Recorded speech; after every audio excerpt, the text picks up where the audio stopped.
کی روایت، شراب کے نشے میں ایک صحابی نے بجائے اپنی بیوی کے اپنی بیٹی کا ہاتھ پکڑ لیا اور اس کو کھینچ کر کمرے کی طرف لے جانے لگے۔ بیٹی چیخی، بیٹی کی ماں بھاگتی ہوئی آئی، اپنے شوہر کو دھکا دیا، اس کو کمرے میں بند کر دیا اور خود باہر اپنی بیٹی کو بچایا، نکال لیا۔ جب ہوش میں آئے تو بیوی کو پیٹنے لگے۔ بیوی نے کہا پیٹ چکے؟ ہاں۔ بند کیوں کیا؟ کہا تم نے پی رکھی تھی۔ وہ تو میں روز پیتا ہوں۔ یہ اس وقت کی بات ہے جب شراب حرام نہیں ہوئی تھی، نہیں آج زیادہ ہی پی رکھی تھی، کبھی کم کبھی زیادہ، یہ تو ہوتا ہی رہتا ہے۔ آج اتنی پی لی تھی آپ نے کہ آپ بیوی اور بیٹی میں انتر نہیں کر سکے۔ ہے نیپال کی نوجوان قوم سنو، بہت شراب سستی ہے آپ کی بستی میں، دلدادہ بنے ہوئے ہو، چائے کی اور پان کی دکانوں پر بھی شراب مل جائے گی بہت آسانی کے ساتھ تمہیں، لیکن یہ شراب کتنی منحوس چیز، کتنی خراب چیز، اس کا اندازہ بھی ہمیں اور آپ کو نہیں ہوگا۔ اس واقعے کو سنیے، صحابی ہم ان کے مقابلے میں کوئی حیثیت نہیں رکھتے۔ زیادہ پی لیے تو بیٹی کا ہاتھ پکڑ لیا، ہم ان سے زیادہ پاک صاف ہیں، ہم ان سے زیادہ نیک ہیں، پکڑ لیا۔ جب بیوی نے کہا کہ آج بیوی اور بیٹی میں فرق نہیں کر سکے، تب نظر آسمان پہ ڈالی، اللہ یہی جملے سننے کے لیے تو نے مجھے زندگی دی؟ یہ سننے سے پہلے میری موت کیوں نہیں آ گئی؟ زمین کیوں نہیں پھٹ گئی؟ میں دھس کیوں نہیں گیا؟ اور پھر کہتے اے اللہ میں تجھے گواہ بنا کر کہتا ہوں آج کے بعد میں شراب کو ہاتھ نہیں لگاؤں گا۔ شراب جب حرام نہیں ہوئی تھی تو اس کا نقصان دیکھ کر صحابہ چھوڑ دینے کی قسم کھا لیا کرتے تھے۔ ایک ہمیں آج حرمت شراب کے باوجود، ہمارے نبی کے حکم کے باوجود آج ہم اس کو پی رہے ہیں، اپنے حلق کے نیچے ہم اس کو اتار رہے ہیں۔ الاصابہ پڑھیے، الاصابہ فی تمیز الصحابہ، حافظ احمد ابن حجر العسقلانی کی کتاب۔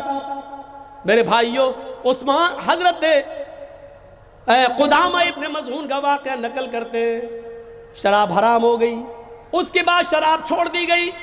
اللہ کے نبی کے زمانے میں شراب کو ہاتھ نہیں لگایا، ابو بکر کے زمانے میں بھی ہاتھ نہیں لگایا، حضرت عمر فاروق کے زمانے میں قدامہ ابن مظعون کافی بوڑھے ہو گئے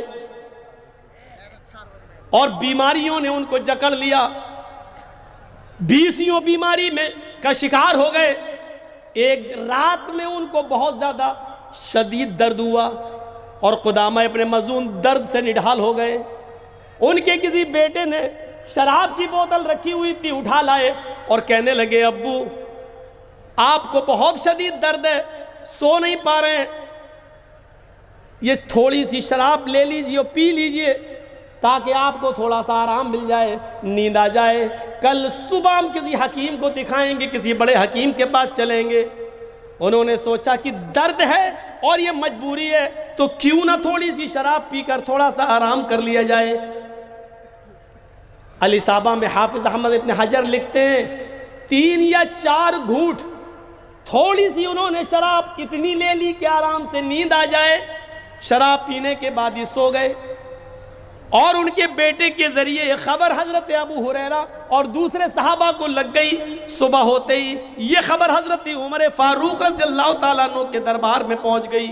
حضرت عمر نے صبح ہوتے ہی قدامہ ابن مظعون کو بلایا۔ قدامہ ابن مظعون اپنے دونوں بیٹوں کے کاندھے پر ہاتھ رکھ کر، اپنے دونوں بیٹوں کے دونوں کاندھوں پر یہ ہاتھ ان کے اور یہ ہاتھ اس بیٹے کے کاندھے پر رکھ کر حضرت عمر فاروق کے دربار میں آئے۔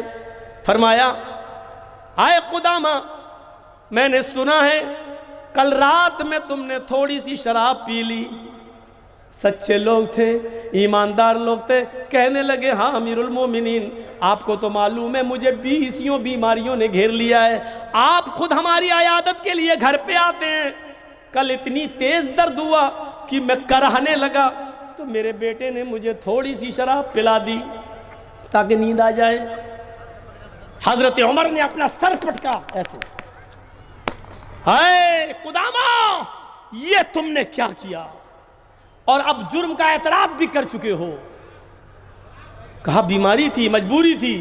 فرمایا تمہارے نبی جناب محمد رسول اللہ کی ہمیں کسی حدیث کے اندر نبی اکرم کی پوری زندگی میں حرام ہو جانے کے بعد شراب کسی صحابی کو آپ نے مجبوری میں بھی پینے کی اجازت نہیں دی. اگر دی ہے تو میرے سامنے کوئی واقعہ لاؤ یا آپ کی کوئی حدیث موجود ہو کہ مجبوری میں پی سکتا ہے. اگر کوئی دلیل ہو تو دے دو, اور اگر یہ دلیل کوئی نہیں دے سکا تو میں تمہیں 40 کوڑے ماروں گا. صحابہ کرام کی میٹنگ ہوتی ہے, سارے صحابہ کہتے ہیں کہ ان کو مجبوری ہے, بوڑھے بھی ہو چکے ہیں, اور درد کی وجہ سے حضرت عمر نے کہا مجھے کسی کی تکلیف مت بتاؤ, مجھے یہ دلیل دو کہ حضرت محمد رسول اللہ نے مجبوری میں کسی کو شراب پینے کی اجازت دی ہو, اور مجبوری میں کبھی کسی یہ کہا ہو کہ کوئی آدمی پریشان ہو تو مجبوری میں شراب پی سکتا ہے. نہیں مل سکی کوئی دلیل. حضرت عمر فاروق نے کہا پھر آج ہی ان کو 40 کوڑے مارے جائیں گے. ایک بوڑھے آدمی کو 40 کوڑے مارے جائیں گے. پھر کبار صحابہ کی میٹنگ ہوتی ہے, اور اس میٹنگ میں یہ طے پایا جاتا ہے امیر المومنین میں تمہیں کوڑے لگانے سے نہیں روک رہا ہوں, قدامہ ابن مظعون نے غلطی کی ہے, شراب پی لی ہے تھوڑی سی, ان کو کوڑے مارے جائیں, لیکن ابھی وہ بیمار ہیں, ان کو کل بہت تیز درد ہوا تھا, 20 بیماری ان کو لگی ہوئی ہے. امیر المومنین ان کو 1 ہفتے کی مہلت دے دی جائے, یہ طاقت کے معجون وغیرہ کھا لیں, شہد وغیرہ استعمال کر لیں, بیماری میں تھوڑا افاقہ ہو جائے, اور اپنے آپ بستر سے اٹھ کر چلنے پھرنے لگیں, تب ان کو یہ کوڑے مار لینا. ابھی 1 ہفتے کے لیے ان کو مہلت دے دی جائے. حضرت عمر فاروق نے جب یہ سنا تو فرمانے لگے صحابیوں, محمد کے ساتھیوں, مجھے تمہارا مشورہ بے حد پسند آیا ہے, لیکن میں ان کو 1 ہفتے کی چھوٹ دے دیتا ہوں. میں چاہتا ہوں کہ 1 ہفتہ ان کو کوڑے نہ مارے جائیں, لیکن اگر ان کو کوڑے مارنے سے پہلے 1 ہفتے کو چھوٹ دینے کے بعد اگر 1 ہفتہ ہونے سے پہلے میں ہی مر جاؤں, میرا ہی انتقال ہو جائے, اور ان کے اوپر کوڑے باقی رہ جائیں, تو میں اللہ تعالیٰ کو کیا جواب دوں گا؟ قیامت کے دن میں اپنے رب کو کیا منہ دکھاؤں گا؟ بتاؤ مجھے, میں اپنے رب کے سامنے کون سا چہرہ لے کر آؤں گا؟ بتاؤ مجھے. اگر ان کے اوپر کوڑے رہ گئے اور میں مر گیا, میرا انتقال ہو گیا, تو کل قیامت کے دن میں کیا چہرہ دکھاؤں گا؟ ان کو آج ہی کوڑے مارے جائیں گے. حضرت قدامہ ابن مظعون کو کھڑا کر دیا گیا. آئے نیپال کی بستی کے لوگوں سنو, کانفرنس کرانے والوں سنو, آج تم اس واقعے کو سن کر عبرت لینا.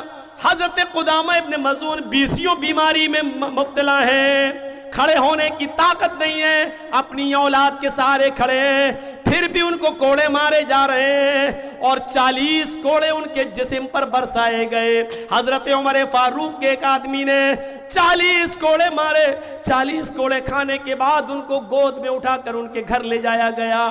آپ الاصابہ پڑھیے حافظ احمد ابن حجر کی. ان 40 کوڑے کھانے کے بعد پھر 2 یا 3 سال تک قدامہ ابن مظعون زندہ رہے, لیکن ان 40 کوڑوں کے بعد ان کی ہڈی کے اندر اتنا درد ہو چکا تھا کہ وہ پھر 2-3 سال تک پھر وہ بستر سے نہیں اٹھ سکے. لیٹرین, پیشاب و پائخانہ اسی بستر پر کرتے تھے. ان کی بیوی اور بچے اس لیٹرین و غلاظت و گندگی کو صاف کرتے تھے.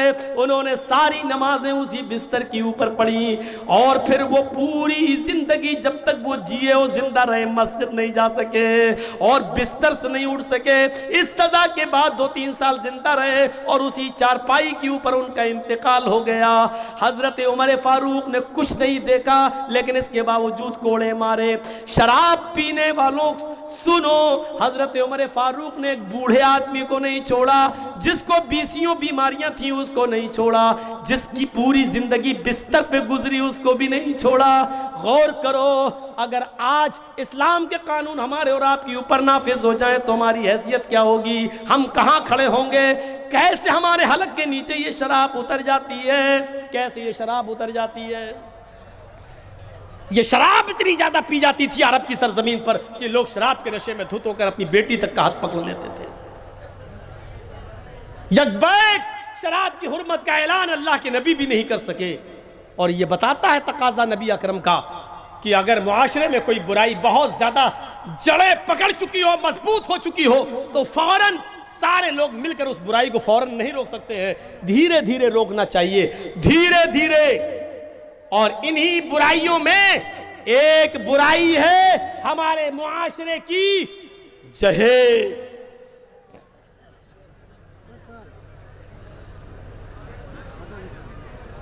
یہاں پر میں تھوڑا سا سخت ہو جاتا ہوں، اور جہیز مانگنے والے کو میں انٹرنیشنل بھکاری کہتا ہوں۔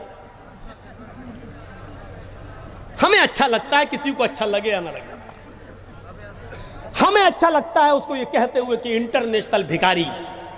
وجہ ہمارے دروازے پر کوئی بھیک مانگتا ہے، لنگڑا ہے، لولا ہے، پائے جندہ، اللہ کے نام پر دے دو، اچھا لگتا 10 روپے 20 روپے 50 روپے دینے میں، ہاتھ پیر نہیں ہے بیچارہ، اندھا نابینا، کمانے کے لائق نہیں، دے دو بیچارے، اللہ کے نام پہ مانگ رہا، ثواب ملے گا۔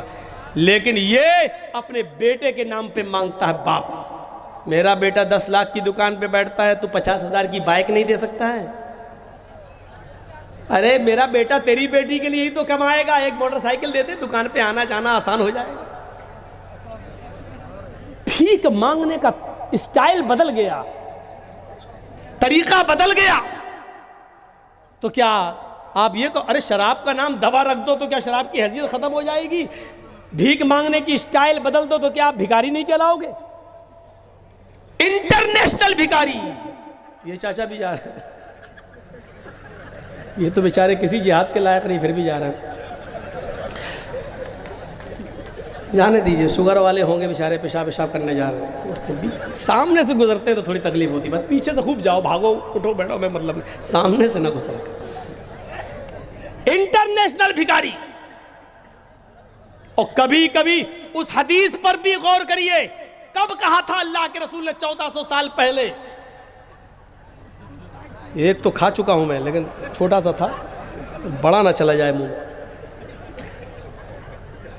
1400 سال پہلے، المسلم من سلم المسلمون من لسانہ ویدہ، مسلمان اس کو کہتے ہیں جس کی زبان سے اور جس کے ہاتھ سے دوسرے مسلمان کو تکلیف نہ پہنچے۔ یہ مسلمان کا اپنی پریبھاشا ہے، یہ مسلمان کا انٹروڈکشن ہے، یہ مسلمان کا تعارف ہے۔ مسلمان کہتے ہی اسی کو ہے جس کو کہ ہاتھ سے دوسرے جس کی زبان سے اور ہاتھ سے دوسرے مسلمان کو تکلیف نہ پہنچے۔ کبھی کبھی ہاتھ کا زخم زبان کے زخم سے زیادہ ہلکا ہوتا ہے، اور زبان کا زخم ہاتھ کے زخم سے زیادہ تیز ہوتا ہے۔ ہاتھ کا دیا ہوا زخم بھر جاتا ہے، لیکن زبان کا دیا ہوا زخم نہیں بھرتا۔ یہ زبان کا ہی زخم تھا، یہ زبان کا ہی زخم تھا کہ احمد آباد کی سابرمتی ندی کے اندر عائشہ نام کی ایک لڑکی اوپر سے ہنستے ہنستے ویڈیو بناتے ہوئے اس ندی سے چھلانگ لگا کر ہمیشہ کے لیے اپنی جیون لیلا کو سماپت کر لیتی ہے، ہمیشہ کے لیے خودکشی کر کے مر جاتی ہے۔ جہیز کا ایشو تھا، لیکن جہیز سے زیادہ اس زبان کے وہ کڑوے جملے برے لگے اس کو کہ اس لڑکے نے یہ کہا تھا اس کے پتی نے، مرتی ہے تو مرتے وقت کی ایک ویڈیو بنا کر بھی تو مجھے بھیج دینا۔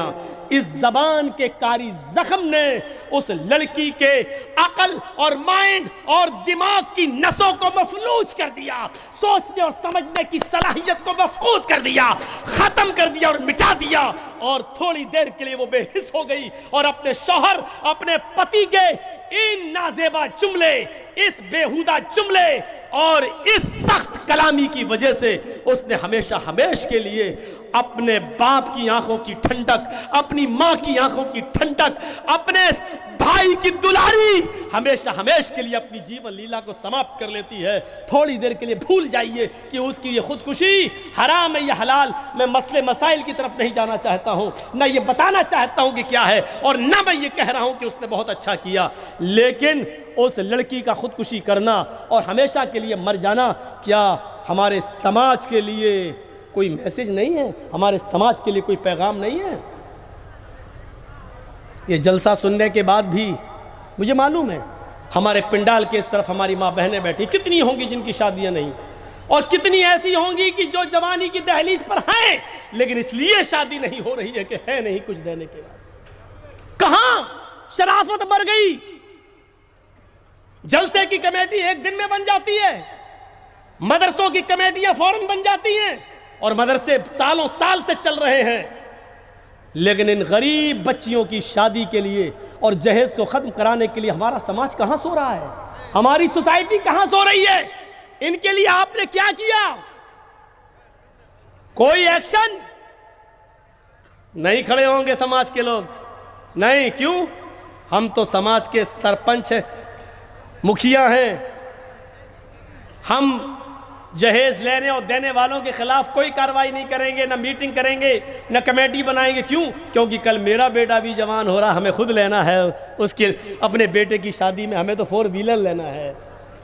ہمارا بیٹا تو MBBS کر رہا، تو لڑکی کم سے کم ڈاکٹر بھی ہو، MBBS بھی ہو، اور 4 ویلر بھی لے کے آئے، اور اس کا باپ زمین کا ایک ٹکڑا بھی دے جہاں ہم اپنے بیٹے کے لیے ہاسپٹل بھی بنا سکیں۔ یہ ہم نے پہلے سے نیتیں بنا رکھی ہیں اپنی، تو کہاں سے میٹنگیں ہوں گی اور کہاں سے کمیٹی کا گٹھن ہوگا؟